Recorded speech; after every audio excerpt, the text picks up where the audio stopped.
All right, here back with Top Trades, another Top Trades live with my friend Enrique. Enrique, it's good to see you after a week's absence last week. I, Um, just a quick note, I have the flu, so I'm hanging on by a thread here. I'm going to do my best with the call. I'm probably going to throw to Enrique a lot, obviously. I think he's got a little more energy than me today. A little more energy than normal. How about that? Than I normally do. But yeah, a lot's been going on since we last talked. It feels like we just crammed like a year's worth of news into 2 weeks, or at least that's how the market took it. yeah, I mean, look, a lot of noise has been going on. Not a lot has actually necessarily been going on in the stock market when all is said and done. Yeah, And it's the what's the sound and the fury is the was that John Steinbeck or Hemingway? I can't remember. I think it's Hemingway. Um, Yeah. yeah, but go back and look. See, we got all literate right out of the gates. How about that? The S&P 500 is I mean it was down going into the year, but we're just where we were on December 1st, so as much as we can say there's been all this stuff going on, it's just we're just kind of churning along, and some stocks are moving higher and some stocks are moving lower, and it's a pretty natural consolidation phase when you look at prices. Yeah, I mean, if you didn't know anything happened and you were just looking at the chart, you would think that it was a quiet couple of weeks right here. I mean, we were right back into filling the gap lower from yesterday, the tariff gap right here with the S&P, and it's a whole lot of nothing so far. I think the biggest moves we got were crypto. We can talk about them in a little bit here, but let's dig into these market overreactions because I know, Enrique, this is your type of market. This is where you like to feast on these Well, stocks that just drop out of nowhere where you can grab them. and what happens in a bull market is a bull market goes on an upward trend. And I talk about this a lot, and it rotates. I'd say this: 70% of the time, the bull market's just kind of doing what it does and moving higher, a little back and forth, but higher. Yeah. 15% of the time, it gets really overly excited after the election, July of last year. And 15% of the time, it gets really overly pessimistic. And those aren't my opinions, those are data. I can look at the RSIs and I can look at the distance to the moving averages. And I think what happens is, from a trader's perspective, the 70% of the time, you just want to be looking for patterns irrespective of the market, either your strategy buying a base with a breakout, or my strategy buying a upward trend with a breakdown. I'll even give some credit to the third strategy, which is a downward trend with stabilization and then a breakout. It's not my favorite. I like R2 better, although that other one I can make money off of. Yeah. So 70% of the time, you should be focused on idiosyncratic moves in the market. But those other 15s, you should begin to put a little bit of a market lens on. And the in July and mid-November, you wanted to be a better seller, and here you wanted to be a better buyer, especially last Monday. And we came Yeah. out swinging at the Maverick with a bunch of trades. I mean, we published 3 trades in one day, and we usually don't even publish on Mondays. And by the way, we sold one of them for up 18. The other another one's up 18. I mean, they're working very well. But my point being is, as much as we want to say this time is different, oh, we've never seen anything like DeepSeek and Nvidia. We've never seen anything like Trump saying tariffs, etc. From a market standpoint, it's not. It's just this is just the same. I'm just changing the names. It's the same play. And once you kind of accept that, it becomes a lot easier to trade this market, because you don't have to. Not everything that's happening is like, oh my god, oh gosh, this has never happened before. What do we do? How do we respond? Listen to the charts. Price equals truth. And I think ultimately that's what's playing out, because when you just did, and I'll just go down this road a little bit. We very quickly debunked DeepSeek Yeah. last week, as I think most people did. Not that it's not real, it's just that there was a lot of noise in there. And oh my gosh, a Chinese hedge fund manager backed by the Chinese government came out on inauguration day and said something bad about AI and Nvidia. Let's do some math there. And it's kind of the same with the tariff thing. I saw some great stats, and I'll pull these up in the Maverick tomorrow, that basically showed, I'm going to do these off the top of my head, but, exports from Canada and Mexico were like 15-20% of their GDP. Exports from the US to Canada and Mexico were like 1.5% of our GDP. So, when I push a third of your economy and I poke it, and you're going to poke back on 1.5% of my economy, that's called asymmetry, right? I have a lot more leverage than you do. So I just want people to be ready. Trump's just getting started. Okay. Yeah. We're going to get a lot more out of Canada and Mexico. This was the first salvo. And when I say a lot more, another great thing I saw was a post, and I think I shared, if y'all follow me on X Twitter, you'll see I share this stuff. All the tariffs that Canada has on the US in terms of agricultural products, in terms of we can't do any banking there, you name it. One of the biggest banks in America is Toronto Dominion, but Chase can't go operate in Canada. Well, God darn, what if we're a third of their economy basically subsidizing with their exports to us? Well, I think our banks should be allowed to operate in Canada. That seems pretty darn fair. So people just, and it's funny, like the establishment, obviously the Dems are going to go after anything Trump is doing. Okay, that's fine. Whatever. It's it's like how the game is played, right? A duck is going to quack. That's what it does. And but then the mainstream. I got to make sure I don't make you laugh. So right. the mainstream media, which is just beholden to traditional economic theory, it just came out blasting. But you and I were just talking about this on the tariff side, and we'll get back, bring this all back to stocks. Brian McCann, there are 16 American banks in Canada, but for the most part, they're highly restricted in the banking they can actually do in Canada. So the issue is this. I saw all this analysis of like, oh, these tariffs would cost $3,000 per person, and it's completely, it's going to screw it. But I'm kind of like, well, when's the last time we did these tariffs? Because I'm going to kind of go with it's been a century. And it's been a while. Yeah, so I'm just a little hesitant to put on that, but they just don't get it. He's playing chess. The media actually did Trump the biggest favor ever by getting out there and screaming the world's going to end if these tariffs happen.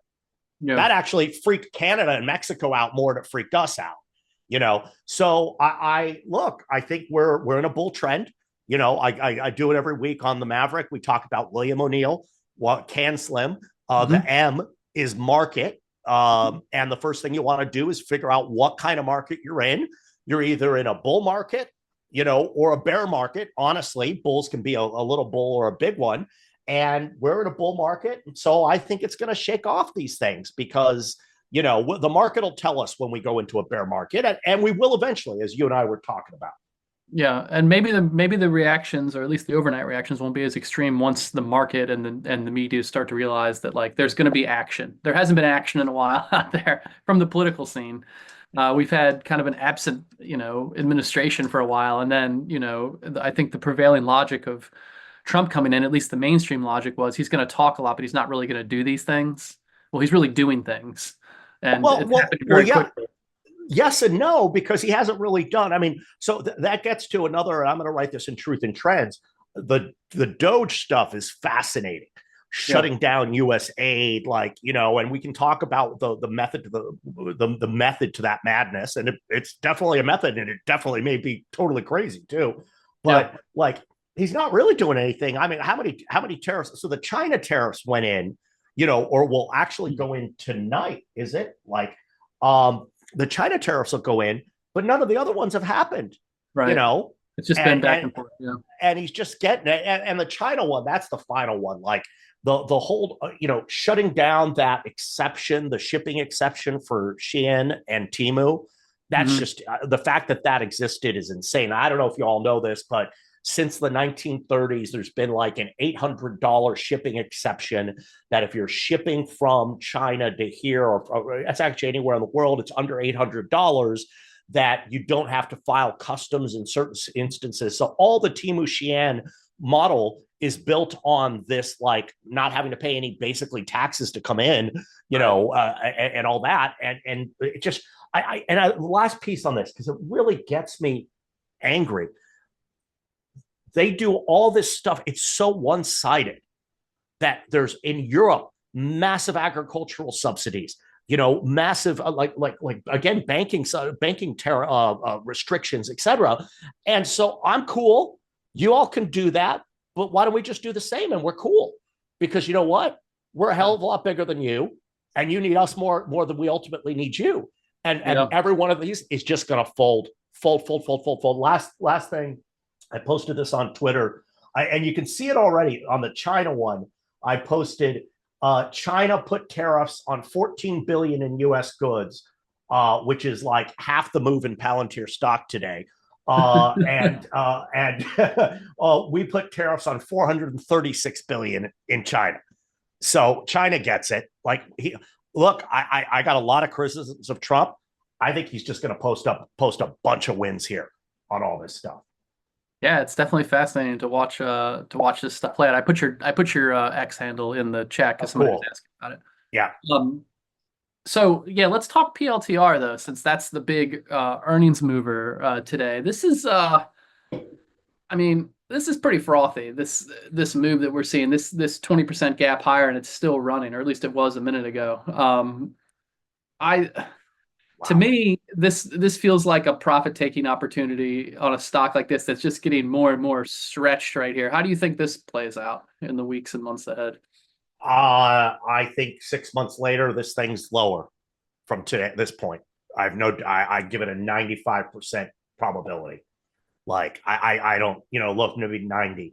But you know what might happen here? So it's interesting. Let's go back, pull up Nvidia from just over the last year, because sure. I remember in February, Nvidia. Let's see, where did it gap up?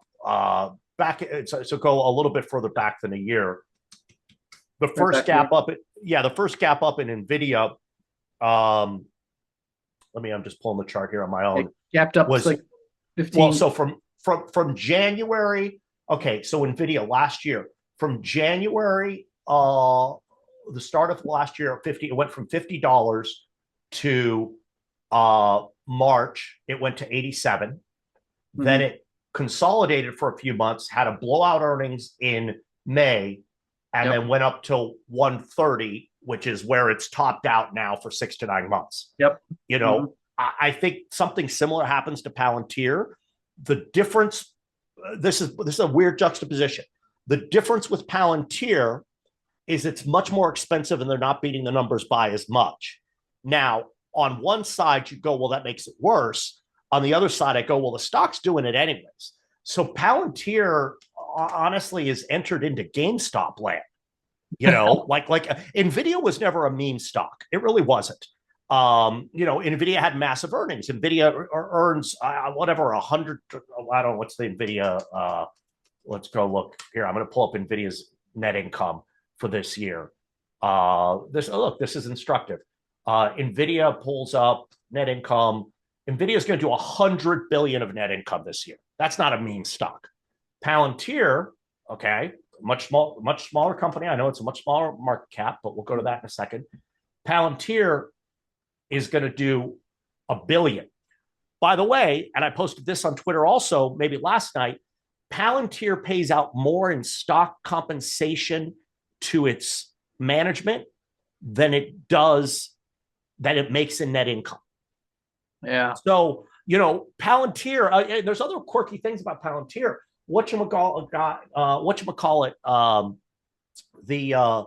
Like they don't talk to any institutions, they don't talk to any analysts, but they get on the conference call and talk up retail investors.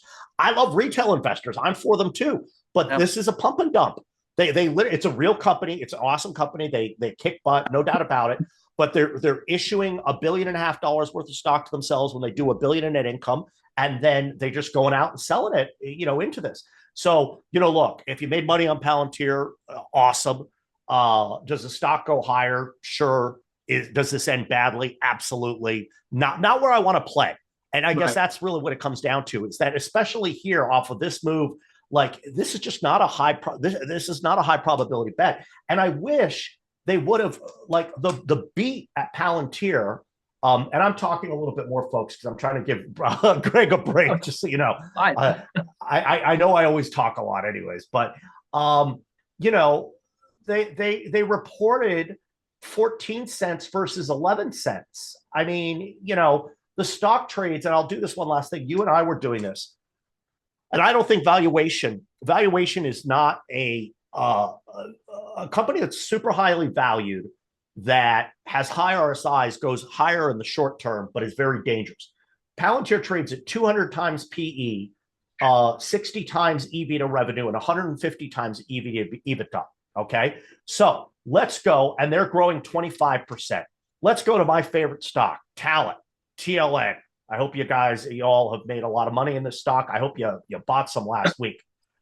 Talent is a direct beneficiary of the AI stuff, is in a cycle where they face no competition. Talon, on the same numbers, instead of 200 times EPS, trades at 13 times and trades at 7 times EV to EBITDA. So you got better places. So I can't criticize Palantir's worked, but and one last thing I'll say is that that you and I were just talking about this. This is the beginning of the end or of the bull market in a way. Now, the end of the bull market, it doesn't mean we're going into, this could be January of 99, which is we got a year left and then everything gets destroyed. Or it could be July of 21, which is we have 6 months left and then we have a really nasty correction. But Palantir doing what it's doing here, this is an NFT. Okay. when NFTs were blowing up in the first half, and by the way, I made a lot of money on NFTs. When NFTs were blowing up in the first half of 21, it was a bearish sign, not a bullish. Palantir is now an NFT. And by the way, it's funny, and I'm just thinking this through as I do it, that was the same time that that GameStop was blowing up at AMC, right? And Bed Bath & Beyond. Those were all 2021 stocks. Mm-hmm. Palantir is that. Yeah. So by the way, GameStop had its last big blow up in June of 21. There's exactly what I'm talking about. AMC had it in the same time. AMC actually blew up, meaning went higher in June of 21. So I don't know, but we're 6 to 12 months away. This is bearish to me, but God bless everyone that owned Palantir. Awesome. If you don't take some off, I think you will highly regret it if you're going to hold this longer than 3 to 6 weeks. Yeah, I can't help but agree with that. I don't have all the valuation numbers in front of me, but I mean, just from a pure raw emotional standpoint, you see a gap like that after a run like this, and it's like, all right, buckle up. Yeah. This could be interesting here. We've seen this before, and I'll tell you, you just brought up the best point, the gap, because let's go look. I mean, you know what that chart looks like a little bit to me, like Rigetti. Okay, that RGTI. RGTI, yeah. Rigetti didn't gap. I mean, but it gapped down. I just, when you get to those RSIs over 80, is Palantir a more real company than Rigetti? Yes, but that also gives it more physics, because there's gonna be more institutional folks that just go, and you know what Palantir doesn't have that Nvidia did? Palantir's a $200 million market cap. So 238. So that's half of what Nvidia lost last Monday. No one has to own Palantir. Yeah. Like, you have to own Nvidia if you're an index, if you're a manager that's measured all the S&P 500. So, well, let's talk a little bit about Nvidia, because here we are. Obviously it took a big hit on the DeepSeek stuff, and it's been milling around ever since then. It's below the 200-day moving average. Not the end of the world, but again, we're right back to where we were all the way back in June of 2024 right here. It feels like more downside and chop for Nvidia heading forward. Look, I get a lot of things wrong. We took a loss something last week in the Maverick. My call from the end of last year stands that we're going into the next phase of AI, where we move from building think of it as railroads, right? We were building the rails. Now we've got to build the rail cars, and we got to build the depots and the things that get the stuff from the depots, and we got to do all the customers and get them to figure out how to put their grain on, and But once you build enough rails, you got enough rails for a while. I'm going old school, 150 years ago. The biggest bull market of the 19th century, railroads. I think the stock is telling us this, and so at the beginning of the year, I made this prediction. I said Nvidia was going to lose $1 trillion, which, by the way, I want to just do. I haven't updated it. I didn't update it for the low yesterday. The low yesterday was 113, and the high is 153. So that's $40. Hold on. I didn't. I was busy yesterday. Mondays and Tuesdays always were busy. 25. Oh my gosh! Guess what? Yesterday, Nvidia peak to trough hit $1 trillion loss. Okay, there it is. I gotta get on board. So, but my point is that I just think we're going to go into this consolidation phase, and it's still super overowned and all that. I think Nvidia's lower than here. So Nvidia probably ends up the year somewhere around here, but it'll be much lower at some point, maybe another $20, $30 below here. But the meantime, the Mag 7 has turned into the terrific 3 to start. So look at the people who buy all this stuff. Go pull up Meta. New high. Straight up. Great numbers last week. Mm-hmm. Google. Reports Thursday. New high. Google reports tonight. Reports tonight, I thought. Yeah, it does. No, you're right. Google new high. Yep. And go pull up Amazon. Yeah, that report's Thursday. New high. So all the people that are building the railroads, the rail operators, are at new highs. Now the exception being Microsoft, which I actually thought their numbers were great last week. And so I think that this year is going to be the year of the Fantastic Four, which are the hyperscalers, Google, Amazon, Meta, and Microsoft, right. With the chance that Apple will maybe be okay if they can harness AI. Meanwhile, I think Nvidia is going to tread water / go down, and Tesla, Tesla's full on. I mean, I guess I should have predicted what's happening to Palantir. Michael Seiler, there's only one type of calculator that should be used, the HP, reverse Polish notation. Palantir makes more sense when you look at what happened with Tesla last week. Tesla numbers were horrible. They sucked. Okay. Yeah. And the stock stock traded up, but now it's back down. I think but in some ways this is healthy for the market. Yeah. Because people are differentiating for what's happening, not just buying an asset class, the biggest stocks. So by the way, I'm going to use this chart of the Maverick tomorrow. The one saving grace that Tesla had was that earnings revisions had actually started, had stabilized and gone up. They just fell off a cliff off the back of that number. I didn't have a chance to do it last week. So look, what does all this mean? What does all this mean? Okay, let's take a step back. We're in a bull market. Bull markets have sell-offs. Okay, you want to buy those sell-offs. You want to take things that are trading at RSIs of 80 and probably take some profits. If you got a nice uptrend and something gets sold down, you want to buy it. And you want to be what worked last year may not work as well this year. Nvidia, for the moment, Palantir is obviously, yep. But you need to be selective. I hate that whenever everyone always says things that drive me nuts. CNBC. Well, this is going to be the year that value really outperforms. Okay, this is going to be the year small caps really outperform. No, value never outperforms. It's only cheap stocks that grow outperform if they're cheap and don't grow. So I disagree with that. Small caps, maybe at some point. Tell me when rates go. Tell me when rates go 200 basis points lower and we have economic growth, and then I'll give you small caps. That'll happen at some point. Yeah. Be a little while. But everything else, so I hate when people say this is a stock picker's market. Well, if you're good at what you do, it's always a stock picker's market, because a really good stock picker can take a market that's doing nothing but go up and outperform it, right? And so, but I think this one right now, let me put it this way. This has been more of a stock picker's market for the first 5 weeks than last year, because you got Nvidia doing nothing. You got these things moving up and down. But we're watching this market evolve, and it's something to keep track of, right? Because I don't love DeepSeek is a deep fake, is what I wrote. Right. But the fact that we freaked out like we did in a single day feels a little January 1999 to me. Palantir doing what it's today feels a little January 1999 to me. Now, 99 was an awesome year. You just crushed it, But I'm like, my first little antenna's up, paying attention to where we are in the bull versus bear.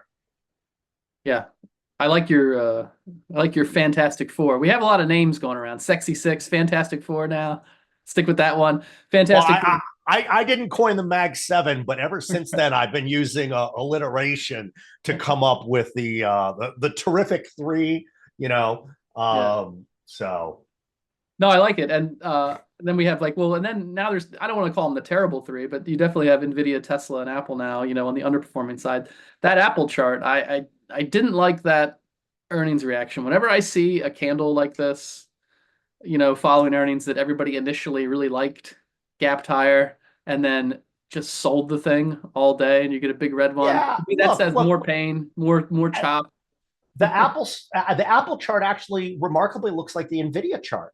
Like, it hasn't done anything since July when it hit that high. Yep, right back down. It borrowed a bunch of returns in December on that run up into year end. Yeah. So, look, I think Apple's going to be fine. I think Microsoft will be better than fine. I think the terrific three do really well. I think that that Nvidia's got real downside, and Tesla, it's hard. Is when you've got, so I'll compare and contrast Tesla versus Palantir. Palantir numbers are going the right direction. Tesla numbers are going the other way. I mean, and I look at that, pull up that Tesla chart. Sure. Tell me this thing couldn't be 300, 325 in a heartbeat. Oh, yeah. That's nothing. That's nothing. Look, the stock was at 250 before the election. Yeah. Okay. And what have we seen over and over? Things that rallied on the election have come back to earth. Yeah. This could be a $250, $300 stock. I think Tesla's the most dangerous one of these. And because Tesla's a meme coin too. I mean, people trade on sentiment about Elon or what he's up to. So you have that added extra feature in there. And the only way you can trade those, it's like trading crypto. You just got to look at your technicals, right? And if it's really overbought, stay away.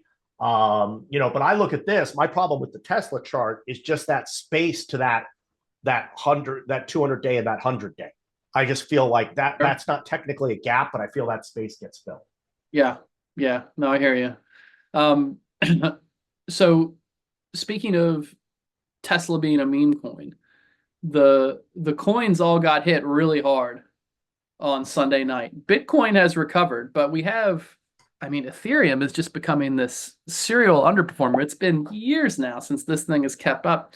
I kind of wonder where we're going with this, because Bitcoin is still consolidated nicely, doing that thing where I think there were some Sunday margin calls, late Sunday night or Monday morning. So I think something else is happening, and we saw it before. We just haven't been on this side of it. I think that these things are getting hit on weekends because it's the only place that people can freak out. That's fair. Period. End of story. So if you remember back in 21, when a lot less people owned crypto, but they were getting excited, all weekend long, crypto would just go higher. It was a party, right? But why? We were in a bull market. It was you can't buy stocks. It was the only thing you can trade. You can't buy gold. You can't do any of this, but you can buy crypto. And so now I think all you're just seeing is we've had a couple freakouts. It's the same thing. If I recall correctly, the same thing happened with the Japan carry trade stuff. But Yep. don't believe like people are going to say, well, okay, Ethereum went down because tariffs in theory are bad for the dollar. Wait, they're good for the dollar, and it's all noise. It's all noise. It's a risk asset, and it's the one you could trade on the weekend. Yeah. And so I think that's and Ethereum is just a higher whatchamacallit, beta risk asset than Bitcoin. And I think that's all that happened. I also think that something's lining up with Ethereum in regards to Solana, that Solana's been taking real market share. So I think that's why is Ethereum, look, Bitcoin is digital gold, or as I like to say, gold is physical Bitcoin. But once you get below Bitcoin, it's not. Everything else is in play. So then they're cryptos that are widely accepted, but they don't have the same sort of imprimatur. And Ethereum, much of it has been based on the ability to use Ethereum for actual use cases, because Bitcoin we're not really using for anything. Let's just admit that. Solana has been doing much better with that. So Chris Holloway, someone's putting out those ETFs. I think there might be a Bitcoin Ethereum ETF already. There are ones. Yeah. I mean, there's BITX is the 2x Bitcoin ETF if you want to get really crazy. If Bitcoin's not crazy enough. And people now, I'm going off on a tangent, but another sign, I'm going to go off on a tangent. We haven't read about this in a while, but you want another sign that we're in January of 1999 or June of 20, or maybe May of 2021. I mean, obviously people talk about all these leveraged ETFs. That's one of the reasons why Nvidia got hit so hard on Monday. But the other thing you can talk about is people are doing these spreading ETFs, Nvidia minus Apple, things like that. Like there's nothing wrong with them. Don't get me wrong, but like that just shows a height of enthusiasm. I've been here before. Here's the Nvidia NVDD is the Nvidia bear shares right well, here. That's the one time. The one that was the problem was the one that was the threefold performance. Yeah, I don't know. No. Yeah, here, let me just let's go Nvidia 3. I can pull it up on the Google machine. Yeah, I don't know what it is. Like maybe it's traded in Liga, but there's several of them out there. But that's another sign. Now, us saying here that this could be January of 99, it could be May of 21. That's not bad. It just means you need to be very disciplined about what you're doing. Right. Well, it's important to get in that mindset too. I mean, to not get swept up in all the, crazy stuff that's happening. If you're putting yourself in the roadmap of like, this is where we might be right now, you're more likely to make better decisions. And let me use one of my favorite examples. Okay. And I know people, my teammates criticize me for my stupid analogies, but I think they work. A bull market's like a current in a river. Right. It's going really, really, we've got a strong current that's been well established for 2 years. Weather can happen. There can be rocks in the river, any number of exterior factors that can happen. But it's really hard to get the boat off that current until you hit the ocean or something else, or a big change. And that's kind of what's happening is like the tape tells us. And if anything, and again, I'm giving these very small signs of bearishness. The fact that we shook off DeepSeek last Monday with a 4-to-1 advances versus decliners. Like I said, I got to keep you from laughing. And then we basically shook off this tariff thing. That ain't bearish, folks. That ain't bearish. Bull market, baby. So what do you do in a bull market? You find stocks that look like this that are about to go like this. You find stocks that look like this that have done this, buy those, the two things that you and I are doing as our strategies. Yeah. And there was a question in chat a minute ago about Bitcoin. Yeah, I do think that it could go to 120 in a hurry. And I like Bitcoin off of these dips lower too. Like these big fake out moves. I feel like that's when a lot of Bitcoin rallies tend to start. So, I mean, I wouldn't be surprised to see it at some point soon break above this area. It might not, but I mean, I think it will, and I think it'll stall out a Well, little bit higher than this. I'm going to steal. I don't know how many people are on this. I can't see how many people are on here. I hope you're all reading Truth and Trends, but I'm going to tell you what I'm going to write today or tomorrow. Okay. Because I will tell you what I think happens here. I call this thesis, what if Trump wins? What if he uses tariffs and actually gets a whole bunch of positive outcomes? What if Doge actually cuts $4 billion a day from the budget? What's $4 billion? There's a $1.5 trillion.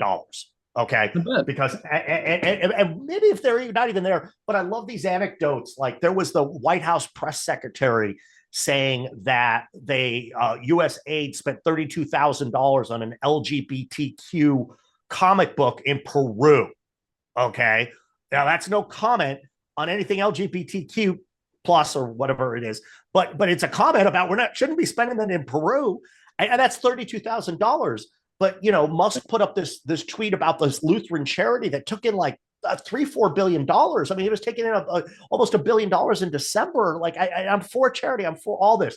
But this gets back to my point about the tariffs.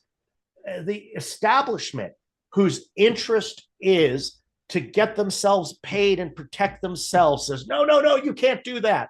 Yeah. You can't shut this down. You're going to break all kinds of stuff. But no one's ever done it. And so, like, I think, look, I'll tell you this. I think the stock market absolutely goes to new highs. I think it goes to new highs in the next 3 to 6 months. And I think it goes to new highs on the back of inflation is fine enough. Interest rates are fine enough. And holy cow, Trump got a bunch of concessions that make sense, whether they're big or little, it doesn't matter. And gosh, we actually cut $500 billion out of the government because it was really easy when someone actually did the work, and the people making the decisions weren't the people getting paid. Right. Musk doesn't have a carry fee on these cost cuts. Musk's not getting a bonus if it's a $500 billion versus $100 billion. He's just maniacal about it. So I think we're gonna. This is a tough little seasonal period here. February. Oh yeah, is always a little rough. I got something I may do on the Maverick. We'll talk about Booz Allen, Miles. I got something in the Maverick where I Bespoke is doing these. They do these periods ahead of time. What happens the next month is the 28th percentile for median historical performance of the S&P 500. So I think we can churn a little bit, but we're very bullish. Booz Allen Hamilton. Look, I actually think what's happening is all of these government contractors got hit first back in November, but I stick with they're going to end up being winners out of this, because when you shut down all of U.S. aid, anything you still need to do, you're going to go to an outsourced contractor, who I think will do it more efficiently than a unionized government employee that you can't fire. Yeah.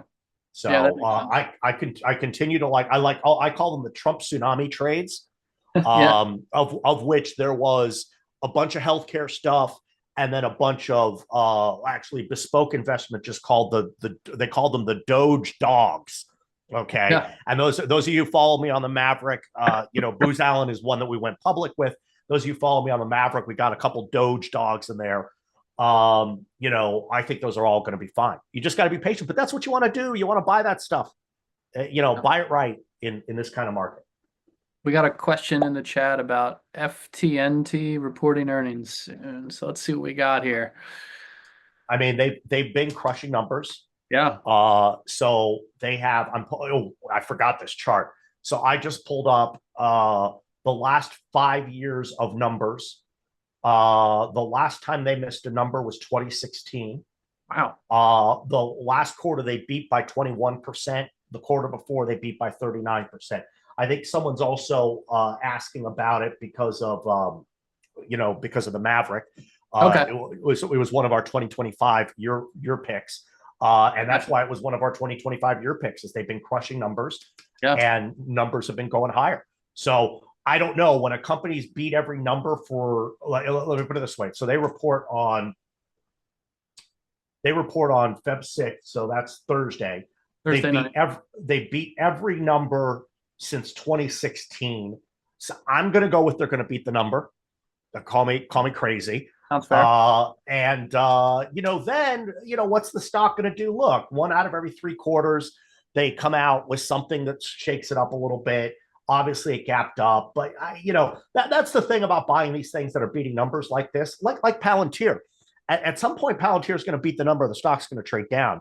Well, by the way, let's do something. So, Fortinet is growing. Next year it's a low. It's high single digits, low double digits. This thing's about a 10 to 15% grower. Trades at 40 times PE versus 200 for Palantir. I was just curious. Right. I like Fortinet a lot. It's looking like it's going to break out. Patrick, this is not the Maverick call, but on those tracked the 2025 picks, we did say we're not going to track those, but I keep track of them and we'll comment on them. So sorry. Fortinet looks great.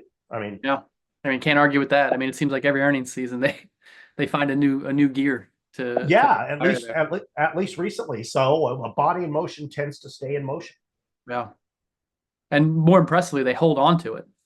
Back here in August, like the fact that they gapped up and ran up 25% on the day and were able to extend those gains with very little give back. I think the difference is why the August worked. Go back a little bit further. Is that stock had been consolidating around that level since June of 21. That's fair. Yeah. So I think in that case, where I get concerned on those gap up breakouts is when I'm already trending up a lot. Yeah. It's like a little bit of gravity. But if I'm actually in a base and I've been trending down and then I gap up, I find it to be a little bit more bullish. And that's why I think it held versus my concerns about Palantir.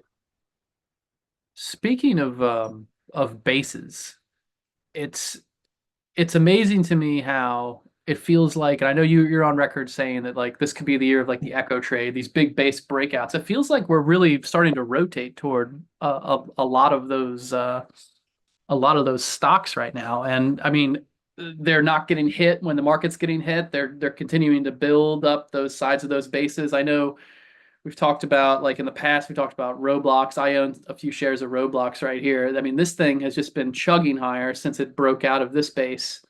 Echo trades. We called it 2 months ago. We haven't been talking about it a lot, but the echo trades are working, and that also part of what I said when we first introduced the echo trade back in October, November, was that as you get into the middle portion of the bull market, middle to late stages, these are the stocks that begin to outperform. Yeah. And part of this, like, let's go back because there's some symmetry here. I'm talking about Palantir acting like AMC or GameStop. Yeah. Well, go look at what Roblox did in the summer of 21. Yeah. I'm looking at Shopify right now, but let me go back to Roblox. These were the stocks that were working. So I think that the whole host of echo trades that we've talked about, I think are very, very attractive. Roblox in June. In June of 21 in May, it was at 76. It went to 140 by November. Yeah. Not bad. Ran into a buzzsaw, but not bad. Well, yeah. Well, but there's something else about that. And this is where I made hold on 1 second. I'm pulling up for Roblox.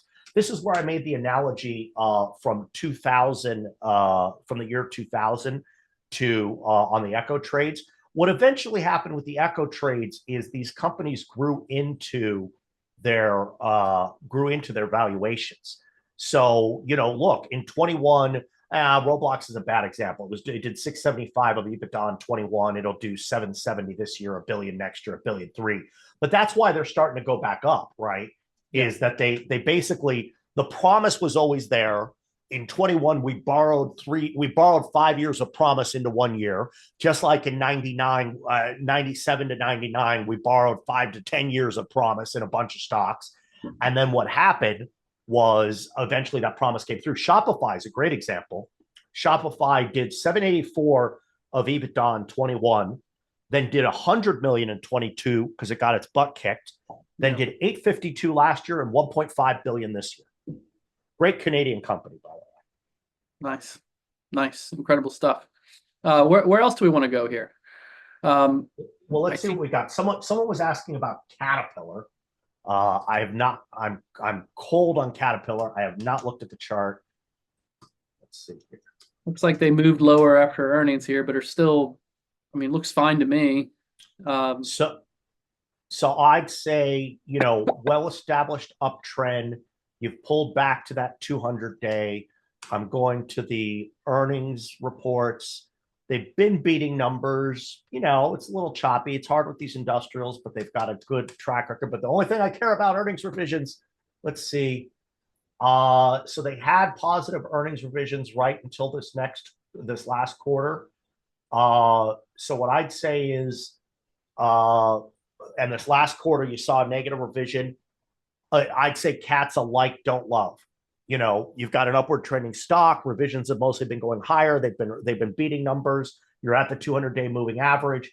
I don't love that they missed the number. It's not as consistent. So I think it's an interesting speculation. Yeah, that's fair. Some of the old school, I wrote about this a little while ago, like huge extension higher on Minnesota mining here. Good old school name. GE. I know they're split now. This is aerospace, but I mean, these have been some incredible rallies so far this year. Industrials have done very well. This is a very broad market. Yeah. Like, everyone's going to talk about Nvidia and Palantir, et cetera. But that's a perfect example. Nvidia's done nothing. It's lost $1 trillion. Palantir's gone to the moon. And I don't think either one matters for the stock market, this stock market. Yeah, matters for a hot second, and then it doesn't. Well, it certainly doesn't matter. It matters for the news cycle, but it doesn't matter for the actual health of the market. Yeah, absolutely. When we have things like echo trades working, when we have things like rotation into industrials, there's a lot of stuff out there right now. And I know we're in the the middle of earnings season here, and it's some people find it tough to trade in earnings season, but it feels like a lot of stuff is just setting up to rip higher following Trump. So I will tell you this. You know what's going to happen on this weekend? Trump's going to put tariffs on Europe. I'm calling it right now. Okay. What do we get from Europe, though? What do we get from who knows? That's the whole point. Okay. We do get a lot of stuff from Europe. But Trump, I guarantee you, I not guarantee, but by the end of this week, he's going to talk about tariffs on Europe. And by next Tuesday, we're going to have a 25% tariff on the EU. And we'll see what the market does this time.